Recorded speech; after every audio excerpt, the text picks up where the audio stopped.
Soy Fernando Díaz Villanueva, hoy es 8 de enero de 2017 y esto es La Contracrónica.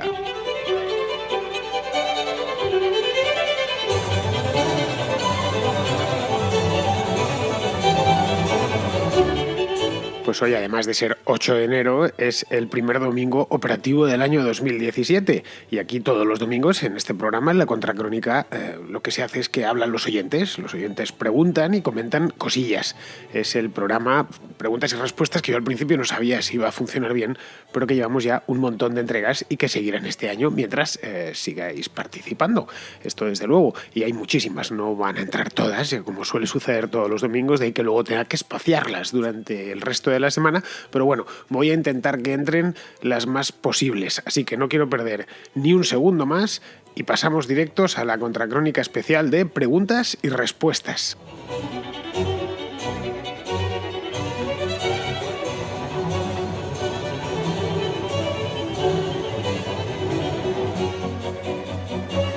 Pues para empezar, no voy a poner ni una sola pregunta, ni una sola respuesta, por lo tanto, ni siquiera un comentario, sino una nota de agradecimiento que me han hecho llegar desde México un anónimo, un oyente anónimo que se le debió olvidar dejar el nombre, su nombre, porque no me lo ha dado. Pero bueno, me llama desde allí o me deja la nota desde allí para decir pues que le gusta el programa y que al parecer está gustando mucho en México, de lo cual me alegro. Pues créeme que de verdad en México tienes muchísimos seguidores y cada vez crece mucho, mucho más. El liberalismo era un nicho que estaba desocupado y pues bueno, cada vez se te difunde más a ti, como a Rayo, como a La Calle, como a Llamas, y pues cada vez se ve cómo se divulga más su contenido. De verdad encantado, yo estoy fascinado con tu contenido y créeme que lo divulgo de todas las maneras posibles. Felicidades, felices fiestas, feliz año nuevo y te deseo lo mejor para el próximo año. Pues bueno, como te llames, que no lo sé porque no me has dejado el nombre. Te lo agradezco muchísimo que te hayas tomado este trabajo. Se oye un poco de musiquilla de fondo y además por la hora en la que lo enviaste me da la impresión que andabas de parranda el día de la Nochevieja. Así que te lo agradezco todavía muchísimo más que te acordases del programa en plena Nochevieja. Muy bien, pues sin irnos de México, tengo a Iván Romero, que ya en alguna ocasión ha entrado en La Contracrónica para decirme, o mejor dicho, para plantearme un temita sobre algo que ya traté esta misma semana, la cosa esta de la gasolina en México y el follón que se ha armado. Te mandan una noticia que está ahora en México muy, muy sonada. Es de que ahora el gobierno liberalizó el precio de la gasolina al libre mercado y subió. El problema es que mucha gente ve esta subida de gasolina que solo va a beneficiar a las empresas privadas, pero no están viendo que el problema es el alza de impuestos. No, no lo ven así. Ya hay varios problemas. Me gustaría saber tu opinión sobre esto. Gracias. Pues Iván, no hace falta que te lo repita porque supongo que ya este mensaje me lo enviaste antes de haber hecho yo el programa monográfico sobre la cosa de México, que es de hace un par de días. Supongo que ya lo habrás escuchado, así que ahí lo dejo. Lo que dices de los impuestos, pues tienes razón, aunque no solo era una cuestión de impuestos, porque si los impuestos de la gasolina en México los comparamos con los de otros países, ya dije el otro día que son más bajos. Aún así, un 30% de impuestos en un país con una renta como la de México es más gravoso que un 60% de impuestos en un país con una renta como la de Noruega. Es decir, cuando llegamos a veces a países de más allá pues yo qué sé, de África o de Latinoamérica, y nos dicen es que aquí el IVA es un 10%, y pensamos, caray, qué poco, en comparación con el 21, el 19 que hay en Europa, en los países europeos, es muchísimo. Claro, pero a ellos les cuesta muchísimo más pagar este impuesto. Es decir, cuando un país se está desarrollando, de lo último que debe de tirar es de los impuestos. Lo único que hacen es hacer la vida más cara, hacer más difícil el desarrollo y hacer más difícil el desarrollo económico. Por lo tanto, los impuestos de la gasolina en México, aunque nos parezcan a los españoles, nos parezcan bajos en comparación con los que pagamos aquí, realmente son más altos si los vemos de manera comparativa. De cualquier manera, te digo, Iván, lo que le decía a tu paisano que me dejó esta nota. Cualquier cosa en México, os prometo tratarla muchísimo más sabiendo que cada vez sois más, que no hace falta, bueno, lo sé porque me llamáis, pero también porque lo veo en las estadísticas, que tanto iVoox como YouTube me dan estadísticas por países y veo que el crecimiento de oyentes mexicanos es muy grande desde hace unos meses. Y cuando se ve eso del mapita que te ofrecen las estadísticas y puedes ver por países, el primero sigue siendo España, con diferencia, pero están entrando una serie de oyentes de América y México ha entrado con muchísima fuerza. También es verdad que sois muchos, entonces es relativamente fácil. Lo difícil sería, pues, qué sé yo, que entrasen uruguayos, un país con solo 3 millones de habitantes, pues también hay algún oyente uruguayo, pero vamos, no puede tener la misma capacidad de pegada que tiene México, que sois un montón de ellos. Muy bien, pues dejando México, nos vamos a venir para España, donde Adolfo, que está en Huelva, en la provincia de Huelva, es decir, de donde salieron, por cierto, las carabelas de Colón, pues bueno, las carabelas, 2 carabelas y una nao, los barcos de Colón, pues me hace una pregunta sobre Podemos. Yo quería preguntarte sobre este nuevo año y qué nos depara. Y en ese sentido, quería preguntarte específicamente por Podemos. ¿Qué crees que Podemos puede hacer durante este año 2017? ¿Cuál va a ser su papel? Tú que los conoces de buena mano y además como perro flautólogo experto, pues me gustaría saber qué papel crees que va a jugar Podemos en este año 2017 y en esta legislatura. Un saludo a todos. Bien, Adolfo, creo que has hecho los deberes. Efectivamente, soy perroflautólogo. Soy más que perroflautólogo, soy la primera autoridad nacional en perroflautología. Y voy más lejos. No solo perroflautólogo, sino también mamertólogo, porque mamertos es como llaman a los perroflautas en Colombia, y la palabra de hecho me gusta más que perroflautas. Ahora, aquí en España llevo meses diciéndoselo a la gente, a mis amigos cercanos, decirle, oye, ya podéis llamarme mamertólogo sin problemas, y se parten de la risa cuando oyen la palabra mamerto porque es muy expresiva. Bueno, respecto a lo que me preguntas, bueno, no te puedo contestar tampoco por el poco tiempo que tengo, pero una contestación completa, aparte que lo he tratado ya en alguna ocasión. Este mes que viene va a venir cargadito con temas podémicos. Vamos, este mes, el mes próximo, tanto febrero como en el que estamos en enero. Ya habéis visto que en esta última semana se ha hablado muchísimo de ellos por la crisis interna que traen, no solo en el comité central, digamos, el Politburo, es decir, Princesa II, sino también en algunos lugares del país, pues como pueden ser las Islas Baleares. Os habréis enterado de lo que ha pasado, ¿no? Pues con tal Cañellas y Azpilicueta, creo que se llamaba. Bueno, la cosa es que que no se deja de hablar de Podemos, aunque ahora se habla de Podemos para mal. No para mal porque no guste, sino para mal porque les están saliendo las cosas mal por dentro. Es decir, si miramos hace 2 años, en 2015, 2 años exactos, en aquel entonces iban directos al gobierno y ya veis cómo está el panorama ahora. Mi opinión personal es que a estas alturas han tocado techo electoral por descontadísimo. Bueno, techo electoral tocaron hace un año y techo en cuanto a esperanza o a expansión dentro de la sociedad española. Y a partir de aquí ya han empezado a descender. Entonces, de lo que se trata de lo que están tratando es de sobrevivir estos años hasta las próximas elecciones para refortalecerse. Y aquí hay distintas posibilidades. La de Pablo Iglesias parece ser que es la que se está imponiendo, que es la de convertirse en el sucesor natural de Izquierda Unida. Eso sí, poniéndola al día, porque Izquierda Unida se había quedado un poco anticuada y estaba muy envejecida. Es decir, ocupar ese mismo espacio valiéndose de los pues casi 70 escaños que tienen el Congreso de los Diputados.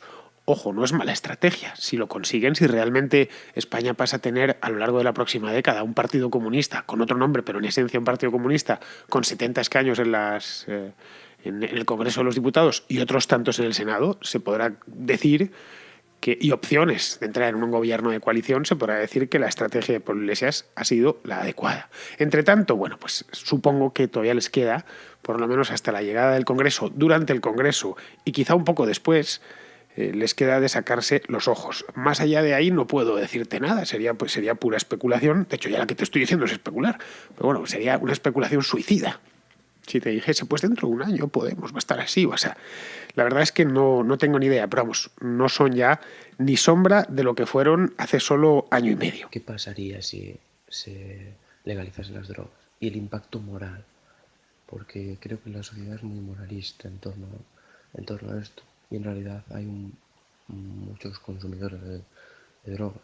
Acabamos de oír a Matías, que es de Orense, de Galicia, que me hace, pues, como habéis visto, esta pregunta, que no es mala en absoluto, todo lo contrario, es buena pregunta, es afrontar la legalización de las drogas, la hipotética legalización de las drogas, que ojalá llegue en el curso de mi vida, porque nos ahorraríamos muchos problemas, por afrontarla desde el punto de vista ético. Es decir, ¿qué pasará cuando esté disponible en las tiendas o en las tiendas habilitadas al efecto, esté disponible pues dosis de cocaína o dosis de heroína o, en fin, las drogas ilegales? Esos principios activos sean, que no son tantos, esos creo que hay 21 en total, me lo dijo en cierta ocasión Escotado, son realmente pocos los principios activos, pues sean de libre disposición, es decir, que cualquiera que sea mayor de edad pueda comprarlos, pueda adquirirlos y pueda metérselos para el cuerpo.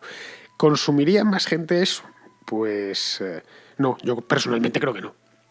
De la misma manera que no ves borrachos por la calle. Tú en Orense supongo que habrás pasado 1000 veces en el supermercado por el pasillo de las bebidas y está eso, tienes a disposición tuya vino, coñac, whisky, ginebra, todo lo que quieras, ron de distintas partes del mundo, y no te pasas el día pegado a la botella, y como tú ninguno de tus vecinos. Evidentemente siempre hay una parte de la población que se va a perder por ahí, pero igual que se pierde por el alcohol, y para eso sí hace falta control de daños, es decir, hace falta que la sociedad se vuelque con los adictos, se vuelque con la gente que no puede controlarlo, pero eso siempre va a ser una minoría, como pasa con el alcohol. Yo creo que para que una sociedad se vacune contra un mal, la única manera que tiene efectiva de hacerlo es exponerse a él, exponerse al mal. Los españoles, por ejemplo, bebemos poco, aunque nos parezca increíble, al lado de lo que se bebe por ahí por el mundo. No, pues podéis imaginar lo que se bebe, por ejemplo, en Rusia. Alguno de vosotros que vive en Rusia puede confirmarlo, o en los países del este, o incluso en el norte de Europa. En España bebemos poco y gestionamos el alcohol bien porque nos enfrentamos a él, convivimos con él desde la más tierna infancia. Y sabemos, el español medio no es un borrachín. ¿Vale? Hay unas tasas de alcoholismo muy bajas en España. Y lo mismo en Francia y lo mismo en Italia, es decir, en los países de la Europa mediterránea. Y eso es porque desde niños lo vemos. Sabemos que se bebe solo en ciertas ocasiones, en Navidades, en un cumpleaños, en ocasiones especiales, y que no se debe beber solo, que uno bebe para celebrar.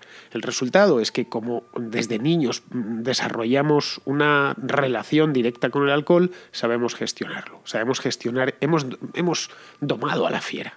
El problema es cuando una población que no ha tenido contacto con eso la expones de golpe. Cuando la expones de golpe es cuando aparecen las disfunciones, simplemente, o lo conviertes en algo prohibido. Si queremos que la gente... Bien, por ejemplo, el cannabis, el tema este de los porros, ¿no? La marihuana y todo esto.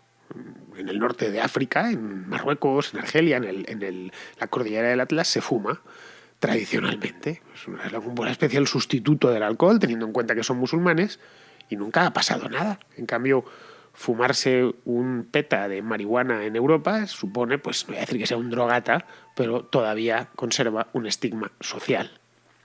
¿Con esto estoy diciendo que es bueno fumar marihuana, enchufarse cocaína o inyectarse heroína? No lo es en absoluto, y es más, hay que procurar no hacerlo en la vida.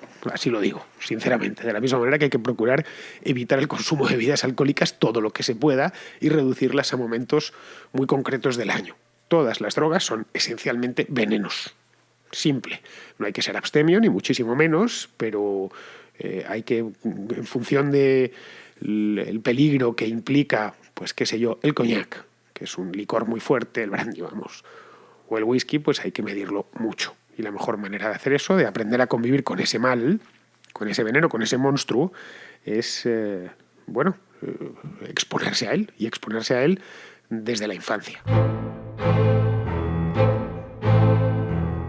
Alfredo de Tenerife vuelve a dejarme una nota, de lo cual me congratulo, y vuelve a dejarme una nota sobre el tema de Siria. Creo que ya es la tercera que va, lo cual está bien porque nos va enriqueciendo con su sabiduría y además pues siempre es una buena ocasión para hablar del tema. Me plantea dos temitas, uno sobre Siria y el otro sobre Grecia. Bueno, vamos a escucharle. Una puntualización. Cuando decía que el objetivo era expulsar a los rusos de su única base en el Mediterráneo, no es porque Bashar al-Assad sea un aliado de Rusia y Siria fuese un país aliado, que sí, sino es que expresamente hay una base naval rusa en la ciudad de Tartus, o la base se llama Tartus, vamos, en el Mediterráneo. Es un complejo naval en el Mediterráneo ruso. Es una base concreta. No es que el país sea aliado y sea aliado de Rusia. No, no. Otra cosa más. Estaría muy bien, te voy a hablar también de Grecia, estaría muy bien que hiciese una contracrónica de Grecia. Aunque no seas economista, pero quizá por ser un periodista que tiene un programa independiente, y muy bueno, por cierto, hablar cuando nadie habla de ello. Efectivamente, Alfredo, Rusia tiene una base naval, una pequeña base naval, nada que ver con...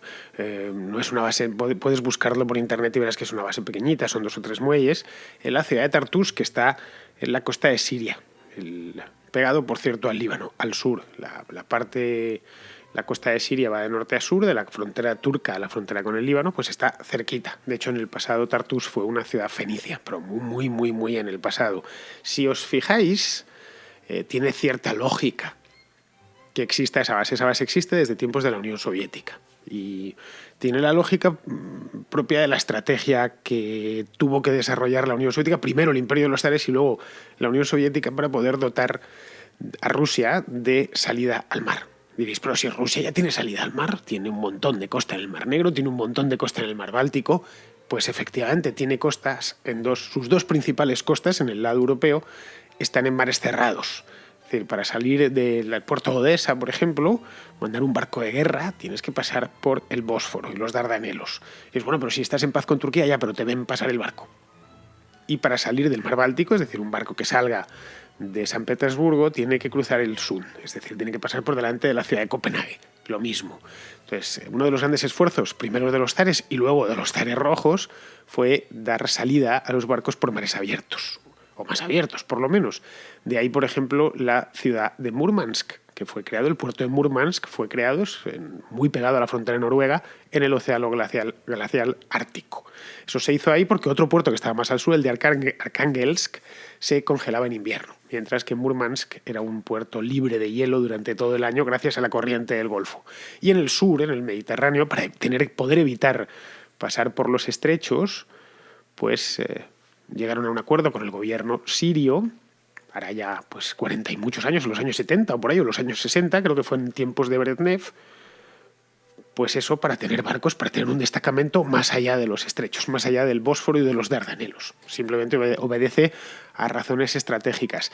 Y es eso, simplemente, nada más. Creo que es la única base que les queda. Rusia llegó a tener bases por ahí y esta es la única que les queda. Bien, esto es lo referente a Tartus y a la base soviética, y el otro, lo de Grecia, no es el primero que me lo pide, pero vamos, en cuanto salte algo a la actualidad, que tenga un gancho para engancharme a él, aunque sea pequeño, aunque sea un ganchito pequeño, pero en cuanto tenga un gancho para engancharme a él sobre la actualidad de Grecia, lo haré, porque no soy economista efectivamente, pero sí he sido periodista económico durante muchos años y la economía me gusta mucho, muchísimo. No tienes más que ir a mi página web y verás la cantidad de artículos que tengo escritos sobre economía, reportajes y cosas de todo tipo desde hace muchísimos años. El tema Grecia lo he tratado bastante, y lo traté bastante tanto en Libre Mercado como posteriormente en negocios.com.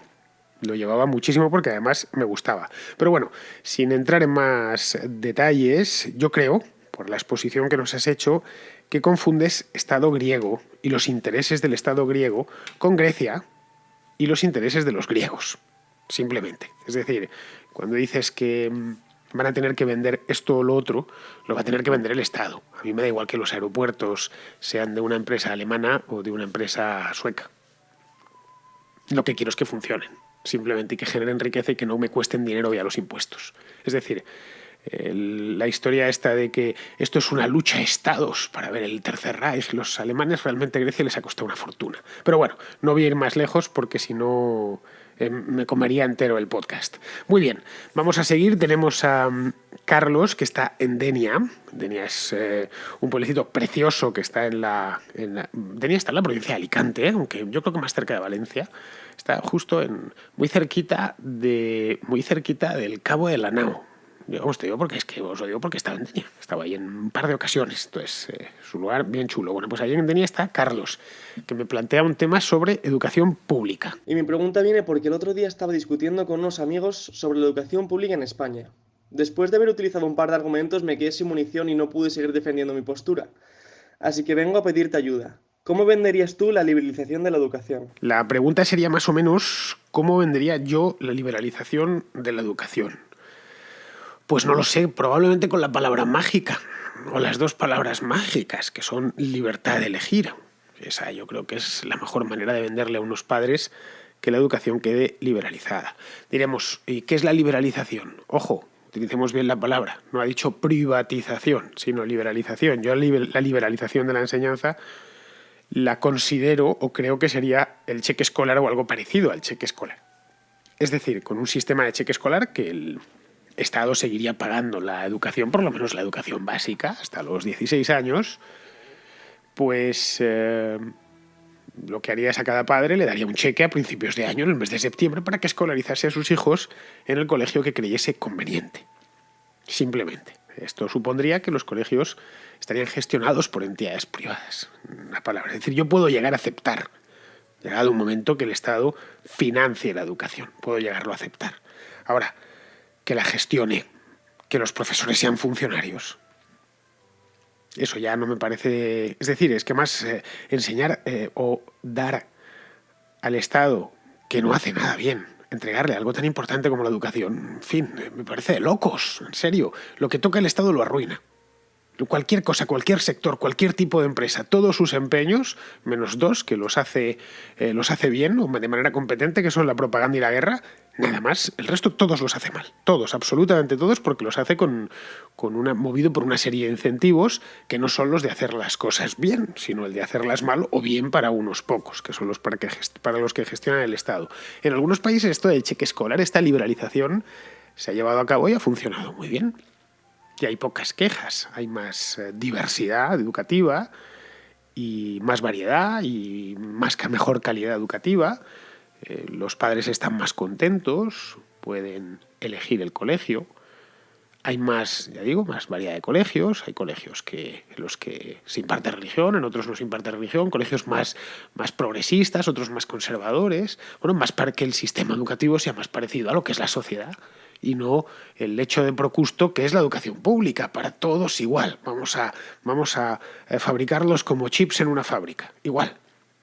Vamos a hacerlos en serie a los niños. Por suerte, pues aparte del colegio, los niños tienen otro tipo de influjos, como pueden ser sus padres, sus vecinos, sus amigos, etc. Es decir, que pasamos en el colegio solo unas pocas horas durante el día y el resto nos formamos de otra manera, pero si los colegios públicos fueran además colegios internos, es decir, que el niño pasase allí toda la semana, serían para echarse a temblar. En fin, creo, Carlos, o espero haberte respondido con esto, así que vamos a pasar al siguiente. El siguiente se llama Fabián y está en Colombia. Me plantea una cuestión que daría para varios programas. Mi pregunta es sobre una tendencia que he notado en no pocos libertarios últimamente a la hora de criticar ejemplos concretos de autoritarismo en contextos que les pillan muy de cerca. Por ejemplo, la injerencia del gobierno federal en el extranjero por parte de un libertario americano, la legislatura relacionada con teoría de género y corrección política por parte de un libertario europeo. Sin embargo, he notado yo que muchos de ellos, en su deseo urgente de querer oponerse legítimamente a todos esos ejemplos, de forma accidental, o eso quiero creer yo, terminan haciendo alianzas incongruentes a sus ideas en conjunto. Por ejemplo, los artículos de Lew Rodwell del Mises Institute, en donde, criticando la injerencia de Estados Unidos en Medio Oriente y en Siria más específicamente, no escatima en halagar a Vladimir Putin. O los libertarios críticos al proceso de La Habana en Colombia, que no escatimaron en creer la imagen heroica de uno de los expresidentes más autoritarios, liberticidas, que ofreció en su momento las mismas o incluso más garantías que ofreció ahorita el presidente Santos a los mismos terroristas, y que incluso tiene una vida política llena de escándalos, como lo es el señor Álvaro Uribe Vélez. Nada de eso es congruente con un libertario que sepa y defienda correcta y de manera sólida sus ideas. Sin embargo, esos ejemplos no son pocos, son demasiados. Mi pregunta final entonces es, ¿por qué un libertario cae en ese sesgo? ¿Por qué es tan fácil caer en la falacia de el enemigo circunstancial de mi enemigo es mi amigo? Muchas gracias, Fernando. Ante la profundidad de la cuestión, Fabián, yo solo puedo decirte que el mundo no es blanco y negro. Aunque a algunos les gustaría, el mundo no es blanco y negro. Es decir, el mundo es algo muy complejo, francamente complejo. Es una especie o una inmensa gama de grises. Una escala de grises amplísima. Es decir, la teoría, digamos, es pura, es cristalina. Queda muy... las posiciones las puedes, la teoría sobre el papel, las puedes separar a la perfección. Ahora bien, la realidad no. De ahí que a veces pues, se perciben bandazos. Es decir, que en el caso de Colombia, por ejemplo, por llevárnoslo a la realidad, que yo, no lo sé, que coincida con Uribe en el tema de las negociaciones con las FARC, de los acuerdos de La Habana, no significa que esté de acuerdo con él en todo, ni muchísimo menos.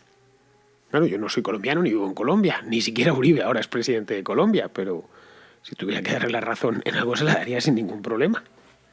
Procuro, soy fiel a mis ideas.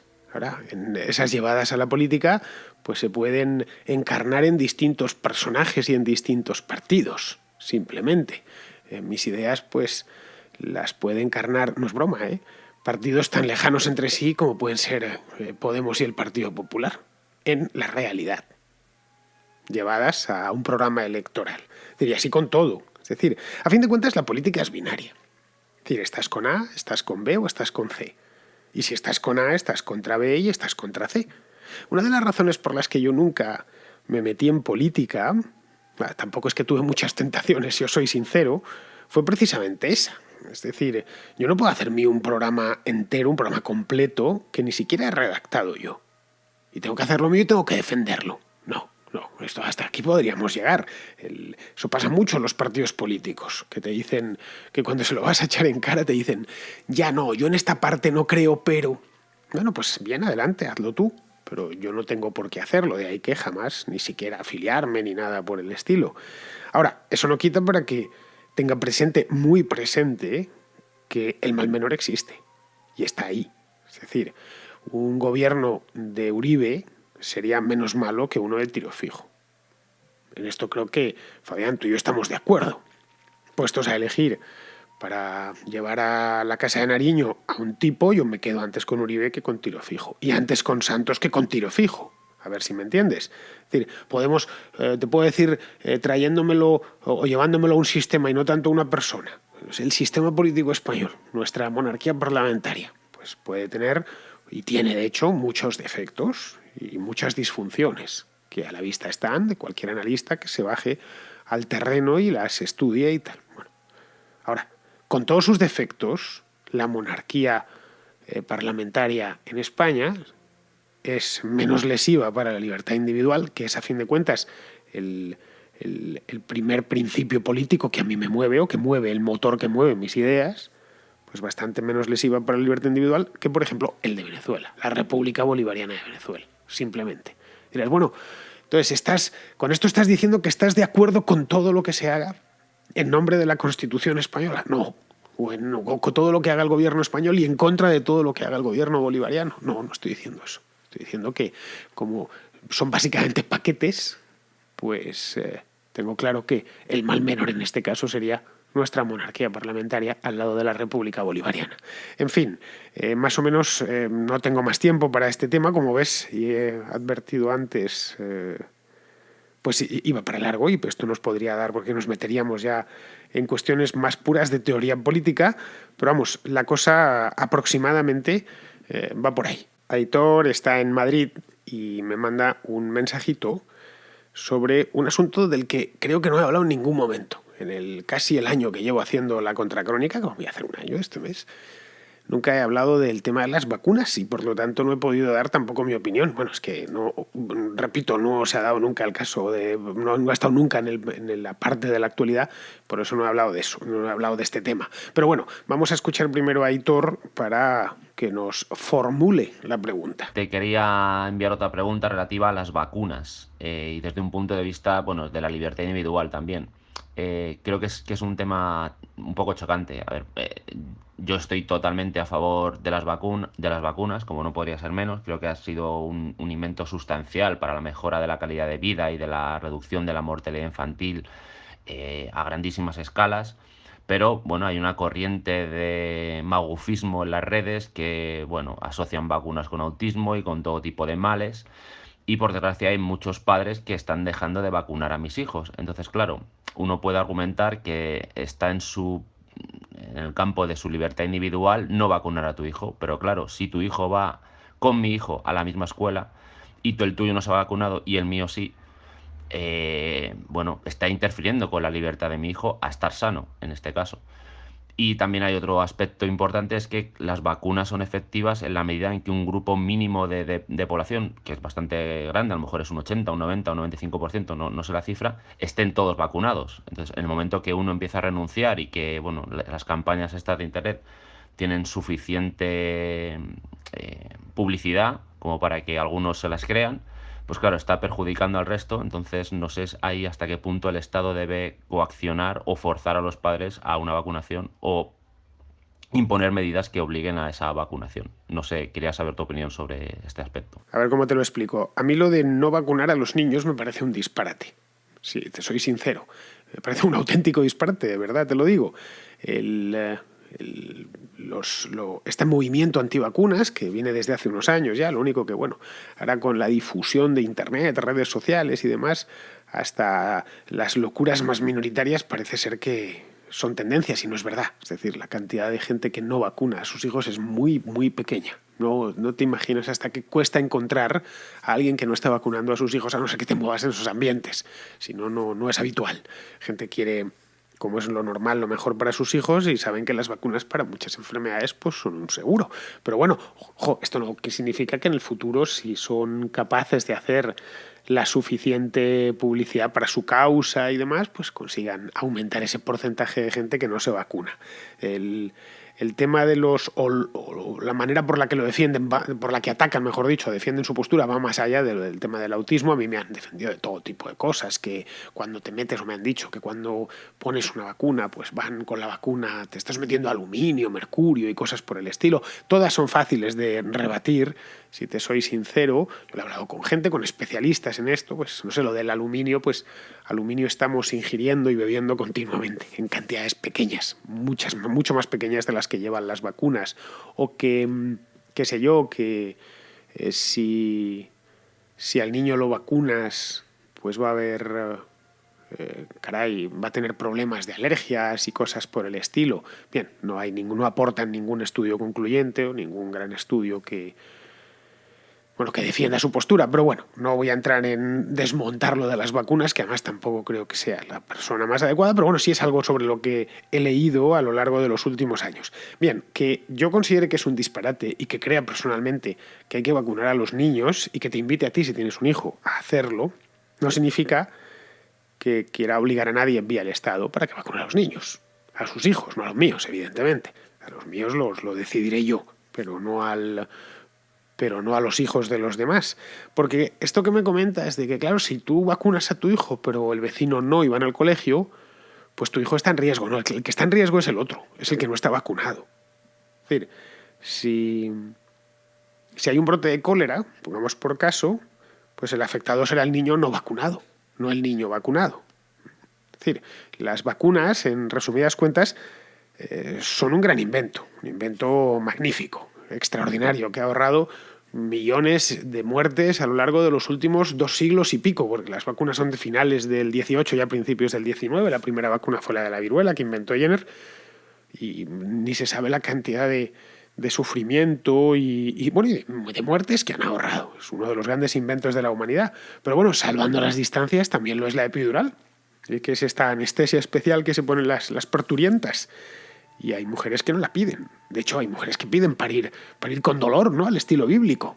¿Se lo vas a impedir? No, ves que así te va a doler menos. No, si no quieres hacer uso de un avance científico, pues no lo hagas. Es como el que te dice que no quiere, qué sé yo, utilizar frigorífico en casa y que prefiere guardar las cosas en salazón. Pues adelante, bien, te vas a ver todo igual a sal, pero eres libre y quedas franco para henchir tu destino como quieras. Si no quieres vacunar a tus hijos, les vas a poner en riesgo a ellos, simplemente, nada más. De la misma manera que si a tus hijos no te preocupas por su educación y no te preocupas de que leen y de que manejan el álgebra bien y de que están bien educados, en definitiva. No les estás haciendo ningún favor, pero como estoy convencido que el primer responsable de unos niños son sus padres, que quieren lo mejor para ellos, bien, si para ellos lo mejor es eso, adelante.